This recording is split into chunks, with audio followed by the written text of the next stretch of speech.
এটি ভারতের সেই মন্দির যেখানে ভগবান শ্রীকৃষ্ণ নিজের এক ভক্তের জন্য নিজের মন্দিরের দেওয়াল ভেঙে দিয়েছিলেন এবং নিজের মূর্তিকে 180 ডিগ্রি ঘুরিয়ে নিয়েছিলেন।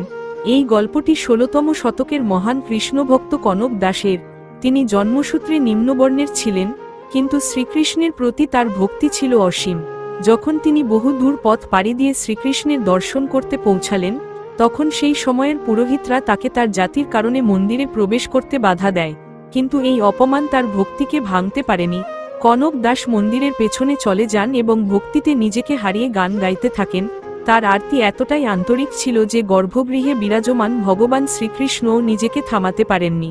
তারপর ঘটল সেই অলৌকিক ঘটনা, মন্দিরের পেছনের দেওয়াল ভেঙে যায় এবং শ্রীকৃষ্ণের মূর্তি পশ্চিমমুখী হয়ে যায়, যাতে তার প্রিয় ভক্ত তাকে দর্শন করতে পারেন। এই অলৌকিক স্থানটি হল কর্ণাটকের বিখ্যাত উডুপি শ্রীকৃষ্ণ মঠ। কিন্তু এখানেই শেষ নয়। এখানে যখন কোনো ভক্তের বড় কোনো মানত পূর্ণ হয়, তখন তিনি কলাপাতায় নয়, সরাসরি মাটিতে বসে ভোজন করেন এবং ভগবানকে ধন্যবাদ জানান। এটি নিজের অহংকার ত্যাগ করে কনক দাসের মতোই সত্যিকারের ভক্তি প্রদর্শনের একটি উপায়। ভগবান শ্রীকৃষ্ণের ভক্ত হলে কমেন্টে অবশ্যই লিখুন, জয় শ্রীকৃষ্ণ।